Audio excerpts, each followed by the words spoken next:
చూస్తుండగానే సంవత్సర కాలం అయిపోవచ్చింది.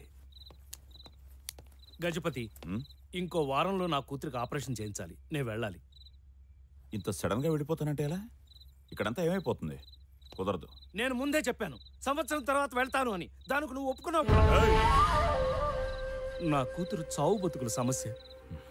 Okay okay, station లో గట్ట పనుంది, వచ్చిన తర్వాత మాట్లాడు. అంటే ఈ అసలు పెట్టకు, వచ్చిన తర్వాత మాట్లాడదాం చెప్పాంగా.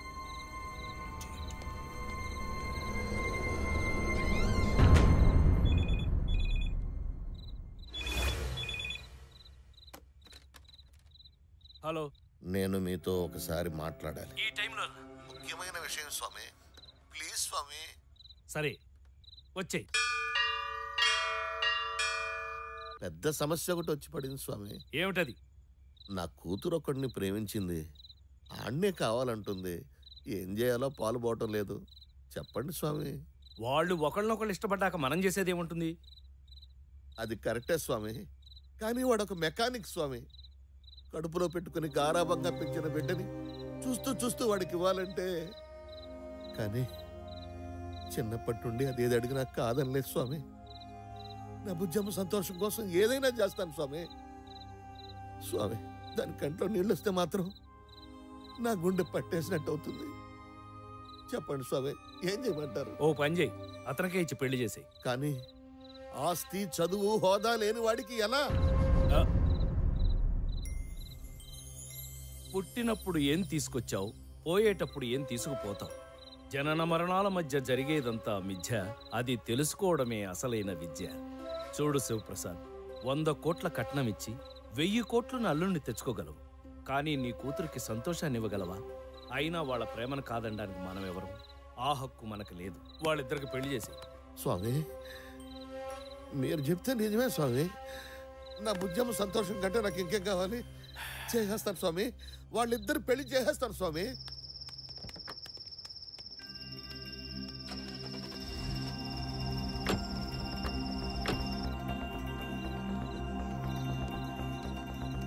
ఏంటి ఈ టైంలో శివప్రసాద్ ఎందుకు వచ్చాడు? నేను వెళ్ళాలి. శివప్రసాద్ ఎందుకు వచ్చాడు? వాడితో ఎప్పుడూ ఏదో ఒక నస. వాడి కూతురు ఎవరినో ప్రేమించిందట, పెళ్లి చేయాలా వద్దా అని చదవదొబ్బాడు. నువ్వేం చెప్పావు? ఏం చెప్తాం? ప్రేమించింది ఆడు కూతురు, పెళ్లి చేసేది వాడు. మధ్యలో మనకేంటి? చేసేమన్నా. ఇటుక పేర్చి 6 నెలల నుంచి జాగ్రత్తగా ఓ ఇల్లు కడుతుంటే ఒక్క మాటతో ప్లాన్ అంతా పేక మెడలా కూల్చేసావు కదరా. ఇంత కష్టపడి ఆ శివప్రసాద్ గారిని ఎందుకు ట్రాప్ లో పెట్టానో తెలుసా? నాకు ఓ కొడుకున్నాడు. నీ కొడుక్కి దీనికి సంబంధం ఏంటి?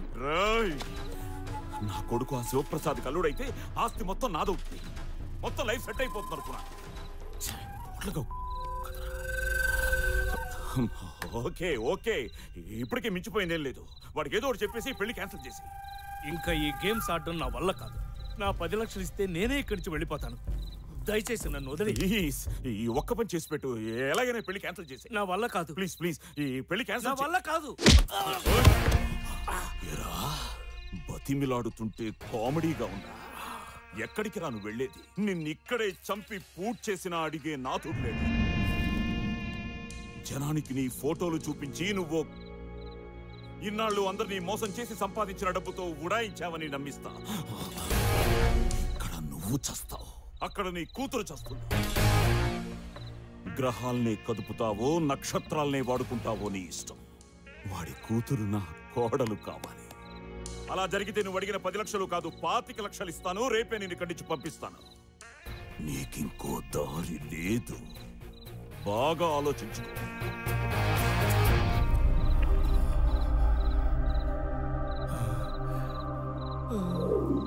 నాకేం చేయాలో అర్థం కావడం లేదు. అన్యాయంగా ఇద్దరు ప్రేమికులను విడదీయాలంటే మనసు ఒప్పుకోవడం లేదు. నమస్తే స్వామీజీ. ఏం స్వామి? స్వామి, ఏం స్వామి? ఏమైంది? ఏం జరిగింది What స్వామి? happened, స్వామీజీ? చెప్పండి స్వామి. Please tell me. స్వామి, చంద్రకిరణ్ గారు, మేల్కోటే గారు. గారు ఏంటి స్వామి? మేము మీ పాదదాసులం. ప్లీజ్ నా మాట వినండి. నేను స్వామిని కాదు, దేవుణ్ణి అంతకంటే కాదు. నాకు పరకాయ ప్రవేశం తెలియదు. నా దగ్గర మహిమలు మహత్యాలు ఏమీ లేవు. నేను ద్వాపరయుగం నాటివాణ్ణి, శ్రీకృష్ణుని మిత్రుణ్ణి అని చెప్పినవన్నీ పచ్చి అబద్ధాలు. నేను కూడా మీలాంటి మామూలు మనిషిని. అందరిలాగానే నాకు కోరికలు, వీక్నెస్లు అన్నీ ఉన్నాయి. కానీ ఇదంతా నేను కావాలని చేయలేదు. అనుకోకుండా అంతా అలా జరిగిపోయింది. ప్లీజ్, దయచేసి మీరే నన్ను కాపాడాలి.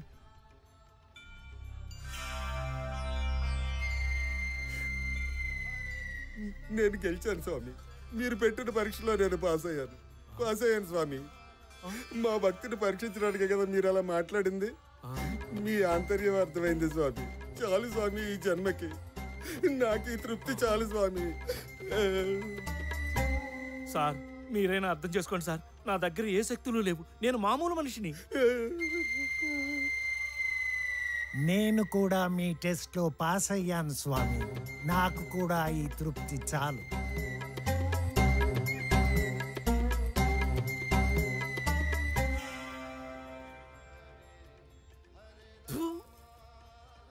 గజపతి మాట వినడం తప్ప నాకు వేరే దారి లేకుండా పోయింది. వాడి క్రిమినల్ బ్రెయిన్తో ఓ ప్లాన్ వేశాడు. ఒక్క దెబ్బకు 2 పిట్టలు.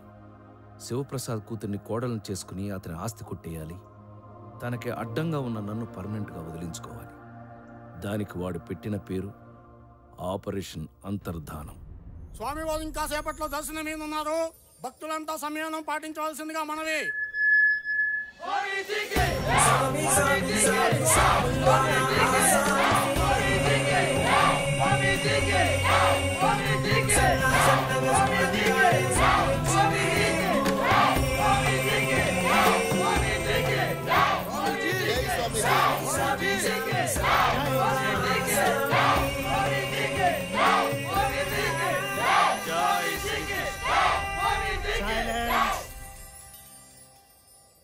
భక్తులారా, ఈరోజు మీకు ఒక ముఖ్య విషయం చెప్పాలి.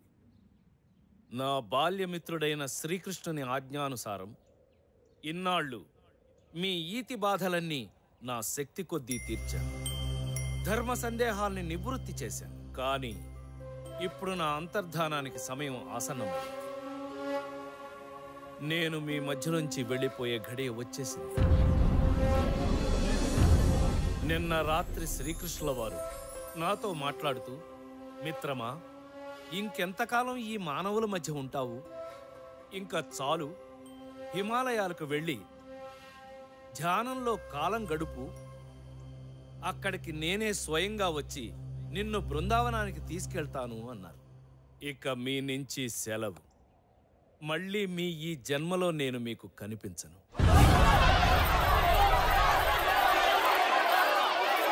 డోంట్ లీవ్ us, స్వామీజీ. మీరెళ్ళదు, నేను ఒప్పుకో. ఆగండి. ఇది కృష్ణుల వారి ఆజ్ఞ. కాదనడానికి మనమెవరం? ఆ జగన్నాటక సూత్రధారినే ధిక్కరించే అంతటి వాళ్ళమా మనం? చివరగా నేను మీకు చెప్పేది ఒక్కటి. భగవంతుడి కోసం ఎక్కడెక్కడో వెతక్కండి. మీ అంతరాత్మకు మించిన దైవం లేదు. మీలోనే దేవుడున్నాడు. మీరు చేసే ప్రతి మంచి పని, వేసే ప్రతి మంచి అడుగు, మోసే ప్రతి నిస్వార్థ బాధ్యత అంతా దైవమయం. మీ చుట్టూ ఉన్న వాళ్ళని ప్రేమించండి, ప్రేమను పంచండి, నలుగురి సంతోషం కోసం ఏదైనా చేయండి. సర్వే జనా సుఖినో భవంతు. సామి సామి సామి సాముల్లోన ఆసామి నువ్వు సన్నా సన్నగా చూడంగానే సిగురించింది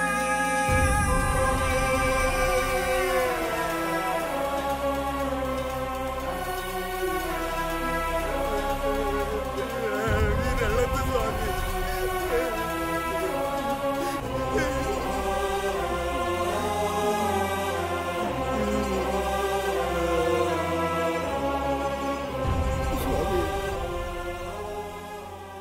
నీతో మాట్లాడాలి. లోపలికి రా.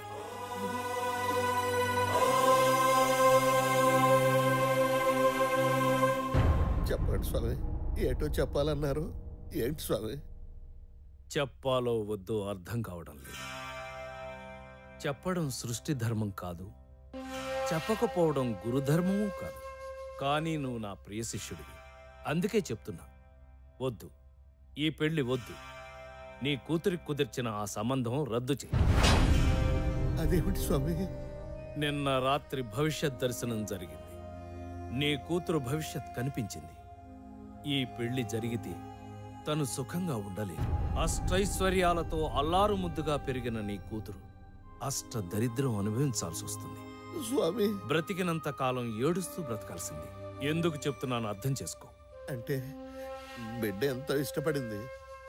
నిన్న అవునని చెప్పి ఈరోజు కాదంటే బుజ్జమ్మ బాధపడుతుంది స్వామి. దారిని పోయే దరిద్రాన్ని నెత్తిన పెట్టుకుంటానంటావేంటి? తెలిసి తెలిసి ఈ పెళ్లికి నువ్వు ఒప్పుకున్నా నేను ఒప్పుకోను. పోనీ నిజం చెప్పు, ఈ సంబంధం నీకేమన్నా నచ్చిందా? నాకు పెద్ద ఇష్టం లేదు స్వామి. మీరు చెప్పారని ఒప్పుకున్నాను. నీకు ఇష్టం లేక, నాకు ఇష్టం లేక, ఆ పైవాడికి ఇష్టం లేక, కట్టుకున్నాక ఆ పిల్ల సుఖపడక ఎందుకయ్యా ఇదంతా? వద్దు, ఈ పెళ్లి వద్దు. ఏంటి శివప్రసాద్? ఇప్పుడంటే మంచి చెడు చెప్పడానికి తమరున్నారు. తమరు వెళ్ళిపోయాక ఏంటా అని. ఆ విషయం కూడా ఆలోచించి నీ కూతురు జాతకానికి సరిపోయి ఒక అద్భుతమైన సంబంధాన్ని చూశాను. ఎవరు స్వామి? ఎవరో కాదు, నా ప్రియభక్తుల్లో ఒకడైన గజపతి కొడుకు. నీకిష్టమేనా? స్వామి, అన్నీ తెలిసిన వాళ్ళు, భవిష్యత్తు చూసిన వాళ్ళు, మీరు చెప్పింది జరగకుండా ఎప్పుడైనా ఉందా? మీ ఇష్టం స్వామి. నాయనా వేద, పిలిచాదా స్వామి? బయట గజపతి ఉంటాడు, రమ్మను.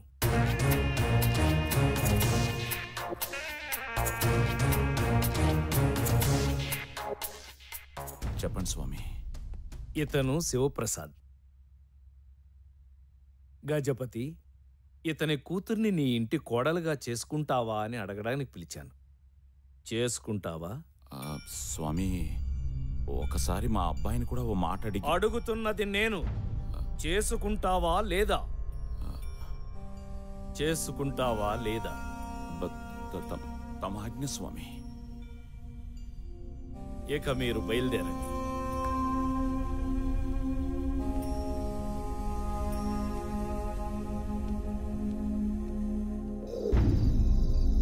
భలే ఉన్నావు.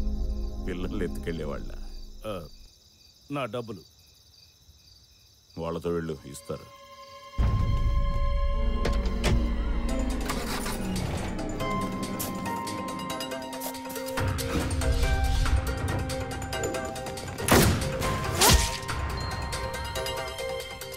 అది జరిగింది. అసలు ఎవడరా నువ్వు? నాకు ఎలా దాపురించావు? నువ్వు నన్ను ఎప్పుడైనా చూసా? నేను నిన్ను ఎప్పుడు చూడలా. నువ్వు ఆ గజపతి గారు కలిసి నా జీవితంతో ఆడుకోవడం ఏంట్రా?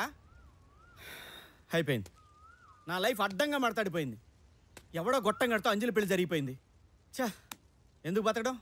ఎనాకలో కూర్చున్నా లే లే, నన్ను ఏదో ట్రైన్ కింద. అంజలి పెళ్లి ఇంకా కాలేదు. ఇవాళ మధ్యాహ్నం 3:30కి. అది హైదరాబాద్లోనే. హైదరాబాద్లో? మాదాపూర్లోని శివప్రసాద్ గెస్ట్ హౌస్ లో పెళ్లి. సరే పద వెళ్దాం. ఎక్కడికి? జరిగిందంటో అంజలి ఫాదర్కి చెప్పాలి.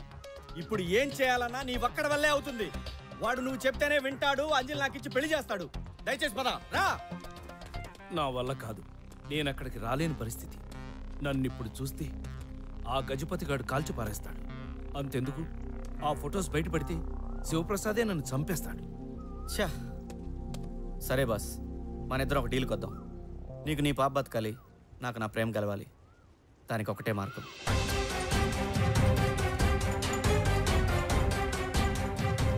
ఇది చాలా రిస్క్తో కూడుకున్న పని. చేయాలి.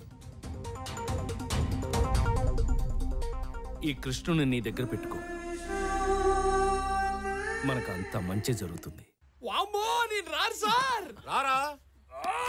నిన్నేమన్నా పేరెంటర్ రమ్మంటారా? అంబే నమస్కార్. ఏం చేశాడు? చాటింగ్ లో చీటింగ్ సార్. చాటింగ్ లో చీటింగ్? అవును సార్. ఈ బేవకూఫ్ గాడు వీడే ఎన్టీఆర్ అని చెప్పి మహేష్ బాబు అని చెప్పి ఓ ఫారెన్ పిల్లని పటాయించింది సార్. అంతేగాక వీళ్ళ తల్లి క్యాన్సర్ అని, వీళ్ళ తమ్మునికి ఎయిడ్స్ అని చెప్పి swine flu sir. Swine flu అని చెప్పి సినిమా కష్టాలను చూపెట్టి లక్షలు గుంజింది సార్. తీరా అమ్మాయి ఆడికెళ్ళి ఇండియాకి వచ్చి వీళ్ళ అందాన్ని చూస్తే ఏముంది sir, full shock sir. Cheating case పెట్టింది sir. That is not cheating actually. ఒళ్ళు బలిసి కొట్టుకుంటున్నావా? నా జ్యూరిస్డిక్షన్ లో ఏ ఆడపిల్లకైనా అన్యాయం జరిగితే నేను ఊరుకోనన్న సంగతి నీకు తెలియదా? ఇది అన్యాయం సార్. అది మీ జ్యూరిక్షన్ కాదు కదా, ఈ దేశం కూడా కాదు, అమెరికా. నా స్టేషన్ కి వచ్చి కంప్లైంట్ పెట్టాక ఏ ఆడపిల్ల అయినా సరే అది అమెరికా అయినా అంబరపేట అయినా ఒకటే ఈ బాడియాగాడిని తీసుకెళ్లి జీవితంలో చాటింగ్ చేయకుండా తోవండ్రా.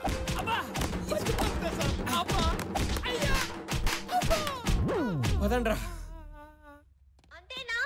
మరి అమ్మాయికి ఇంకా సరిపోలేదు. ఇంకా సెల్ ఫోన్ సార్, అబ్బా రింగ్ టోన్ సార్, అబ్బా Bommarillu sir, Dil Raj sir, Bhaskar sir, Prakash Raj sir. I